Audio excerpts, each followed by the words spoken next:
चैतन्य food blog मध्ये स्वागत आहे मित्रांनो. आपला जो वर्कशॉप होता नमकीनचा तो सक्सेसफुल झालेला आहे आणि नमकीन वर्कशॉप मध्ये भरपूर एंट्री आल्या होत्या आणि त्यापैकी आपण 10 ते 11 जणांना या ठिकाणी निवडलं आणि वर्कशॉप झालेला आहे. खूपच छान. चला तर मग बघूया नेमकं भडंग, त्याचबरोबर मका चिवडा, बटाट्याचा चिवडा आणि शेव चिवडा कसा तयार होतो ही सगळी माहिती घेऊया.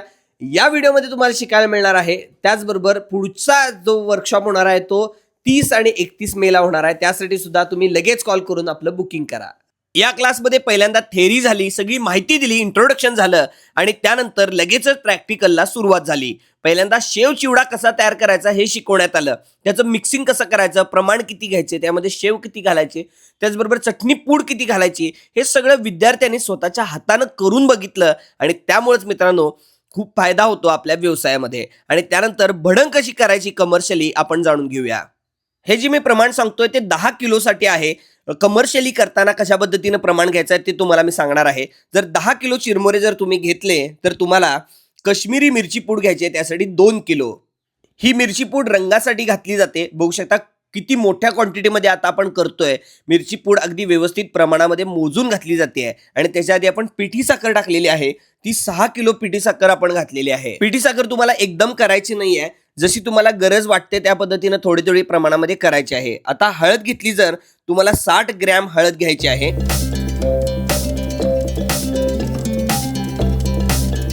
हे सगळं व्यवस्थित मिक्स करून घ्यायचं आहे. यासाठी मीठ जे आहे ते 300 ग्रॅम तुम्हाला घ्यायचं आहे.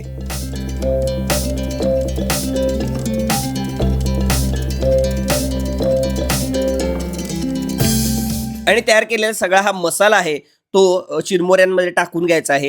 हे मळणी मशीन आहे. तुम्ही मळणी मशीन सुद्धा भडंगासाठी वापरू शकता. तुम्हाला वेगळा मिक्सर घ्यायचा असेल तर तोही घेऊ शकता. तेल घ्यायचं आहे तुम्हाला.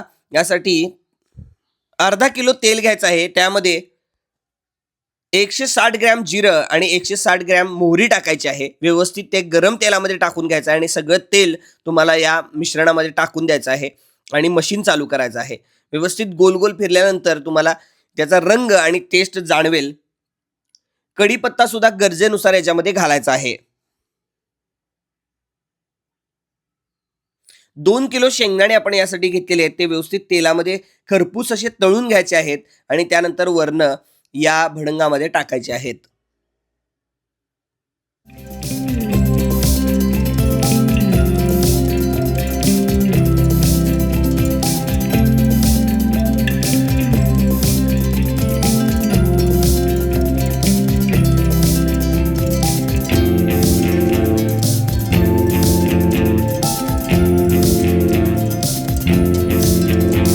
तुमच्या भागामध्ये या भडंगामध्ये शेव किंवा पापडी टाकली जात असेल तर ती सुद्धा ऍड करायची आहे. त्यामुळे टेस्ट आणखीनच चांगली होते. बघा किती छान रंग आलेला आहे आणि आता स्पेशल भडंग, कमर्शियल भडंग आपली रेडी झालेली आहे. थोडंसं थंड झाल्यानंतर ह्याचं पॅकिंग करून घ्यायचं आहे आणि जिथं पाणी लागणार नाही अशा ठिकाणी हे भडंग स्टोअर करायचं आहे आणि लगेच डिस्ट्रीब्यूट करायचं आहे. आता कमर्शियल पद्धतीनं बटाट्याचा चिवडा कसा तयार केला जातो आपण बघूया. हे बटाट्याची साल काढण्याचं मशीन आहे. यामधून वरनं थोडंसं पाणी घालत राहायचं आहे जेणेकरून फ्रिक्शन चांगल्या पद्धतीनं होईल. आणि बघू शकता आता साल काढण्याची ही प्रोसेस चालू आहे. याच्यामध्ये मोठ्या क्वांटिटीमध्ये जर तुम्हाला प्रोडक्शन करायचं असेल तर हे मशीन घेणं खूप गरजेचं आहे. त्याचबरोबर बटाट्याचा चिवड्यासाठी जे चिप्स लागणार आहेत किंवा जे सरळ सरळ जे रेषा लागणार आहेत त्या काढण्याचं सुद्धा हे मशीन आहे. पाण्यामध्ये सोडलेलं आहे कारण की त्यामध्ये स्वच्छ व्यवस्थित व्हावं आणि त्यामध्ये तुरटी सुद्धा फिरवायची आहे.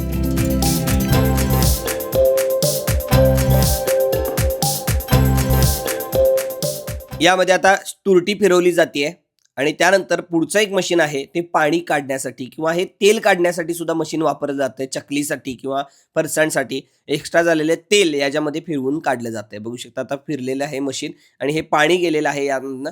आणि आता स्पेशली चिवड्यासाठी जे चिप्स लागतात, ज्या रेषा लागतात त्या रेडी झालेल्या आहेत. तेल गरम झालेलं आहे. गरम गरम तेलामध्ये सोडायचे आहेत आणि व्यवस्थित अगदी खरपूस पद्धतीनं तळून घ्यायचे आहेत. यासाठी एक स्पेशल बटाटा येतो LR नावाचा, तो बटाटा वापरायचा आहे जेणेकरून याचे जे चिप्स आहेत किंवा याचे जे चिवडा आहे तो व्यवस्थित कलर चांगला राहील. नाहीतर दुसऱ्या कुठलाही वापरला तर हे काळं पडण्याची शक्यता असते. बघू शकता एकसारखा गोल्डन फ्राय करून घेतला गेलेला आहे आणि छान असा चिवडा तळला जातोय आता.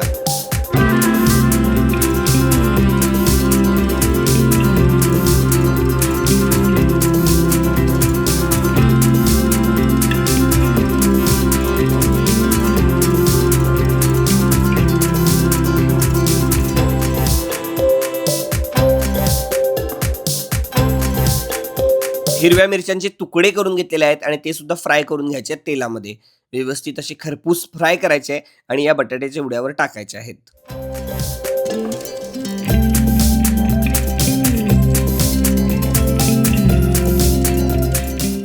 या चिवड्यामध्ये शेंगदाणे चाललेले आहेत. शेंगदाणे सुद्धा व्यवस्थित फ्राय करून घ्यायचे आहेत आणि छान असे खरपूस कुटकुटीत झाले की मस्तपैकी या चिवड्यावर टाकून द्यायचे आहेत.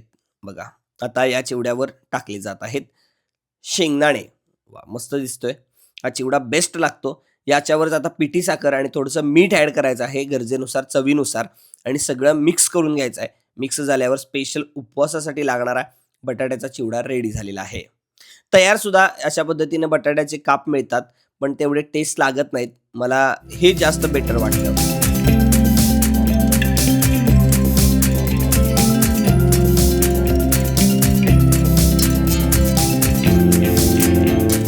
प्रॅक्टिकल, थेअरी, त्याचबरोबर व्यवसाय कसा करावा, त्याचं मार्केटिंग कसं करावं, याचं सुद्धा थोडंसं नॉलेज देण्यात आलं. माझं सुद्धा एखादं लेक्चर या ठिकाणी होत असतं मित्रांनो. मी सुद्धा मार्गदर्शन करतो, कारण की मी सुद्धा वेगवेगळ्या हॉटेलला भेट देत असतो, वेगवेगळ्या ठिकाणी जात असतो. त्यामुळे मार्केटिंग कसं करावं, इंटेरियर कसं असायला पाहिजे, ग्राहकांबरोबर कसं बोलायचं, याची सुद्धा माहिती मी स्वतः देत असतो. माझं सुद्धा एक छोटंसं लेक्चर त्या ठिकाणी होतं या वर्कशॉपमध्ये.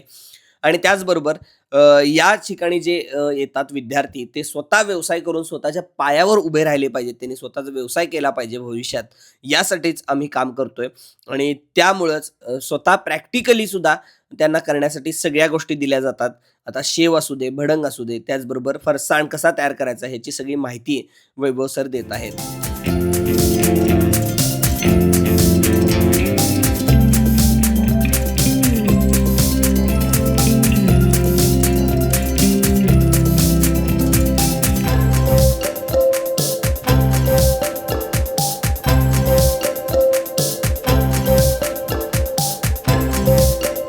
इथे आलेले प्रत्येक उद्योजक, भविष्यातील उद्योजक स्वतः करून बघतायत हे प्रॅक्टिकली.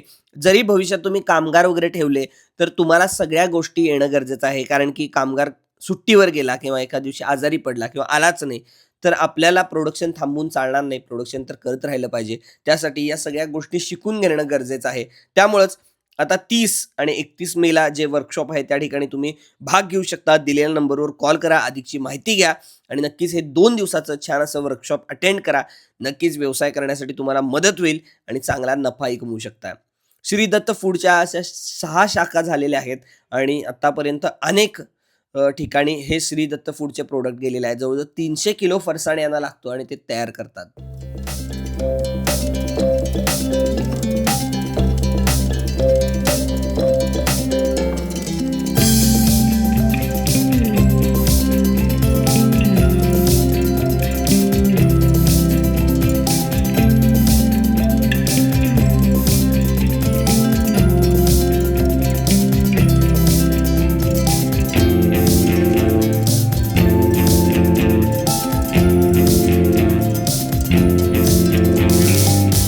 याचबरोबर या व्यवसायाच्या ट्रेनिंगमध्ये सप्लाय चेन कशी असली पाहिजे, त्याचबरोबर मार्केटिंग कसं करायचं, पॅकिंग कसं करायचं, कॉस्टिंग कसं काढायचं, ही सुद्धा माहिती आम्ही देत असतो. आणि वैभव सरांनी आपले जुने जे व्हिडिओ आहेत आपण या श्री दत्त फूडच्या मार्केटिंगसाठी केले होते, ते सुद्धा दाखवले. त्याचबरोबर लाकडी भट्टी कशी असते, त्याचं टेम्परेचर कसं सेट करायचं, ही सगळी माहिती दिली. इलेक्ट्रिकल भट्टी कशी असते, डिझेल भट्टी किती रुपयाला येते, सगळी माहिती, त्याचा सप्लाय कसा होतो, ते कुठं अवेलेबल आहे, ती सगळी माहिती यांनी दिलेली आहे. त्याचबरोबर कॉस्टिंग कसं काढायचं हे सुद्धा अगदी स्पेशली शिकवण्यात आलेलं आहे. सगळ्यात महत्त्वाचं ती गोष्ट आहे. त्यामुळं हा व्यवसाय करताना चांगल्या क्वालिटीचे पदार्थ ग्राहकांना द्या, भेसळ करू नका आणि त्याचबरोबर चांगलं कस्टमर बसवा आणि चांगला लाखो रुपये नफा सुद्धा कमवा. हेच या ट्रेनिंगचा उद्देश आहे. तर नक्की भाग घ्या आणि हा व्हिडिओ कसा वाटला हे कमेंट बॉक्समध्ये कमेंट करून कळवायला विसरू नका.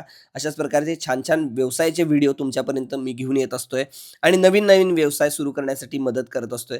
त्याबरोबर इंस्टाग्राम आणि यूट्यूब चॅनल आणि फेसबुकवर सुद्धा हे व्हिडिओ येत असतात. सबस्क्राईब करा आणि कमेंट बॉक्समध्ये कमेंट करा. धन्यवाद.